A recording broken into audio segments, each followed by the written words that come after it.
দিনাজপুর রাজবংশের চিরাচরিত ঐতিহ্য অনুযায়ী আমাদের এই ঐতিহ্যবাহী টেরাকোটা যে মন্দির কান্তজীর মন্দিরে রাস পূর্ণিমা অনুষ্ঠিত হতে যাচ্ছে এবং রাত 12টার পরে ভগবান শ্রীকৃষ্ণ রাস বেদিকে যাবেন এবং সেখানে আমাদের যে সনাতনী কালচার আছে সেই অনুযায়ী সেখানে তিনি পূজিত হবে।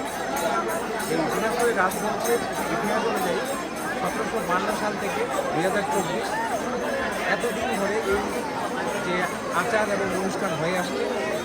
এই রাস মেলার যে আজকে শুভ উদ্বোধনের প্রাককালে আমি ডাক্তার ডিসি রায় রাজদেবতার স্টেটের একজন সেবায়ক সদস্য হিসাবে সারা বাংলাদেশ তথা সারা বিশ্বের সনাতনী ভক্ত সহ সকল শ্রেণী পেশার মানুষকে এই রাস মেলায় অংশগ্রহণের জন্য আহ্বান জানাচ্ছি।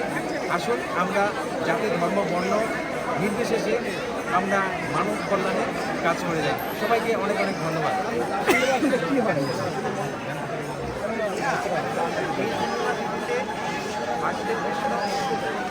এই রাজনীতিতে গিয়ে তার আমাদের যে বৈদিক নীতিগুলি আছে, আমাদের যে কালচারগুলি আছে, সেই কোথাও সে জায়গাতে সেখানে পূজিত হবে।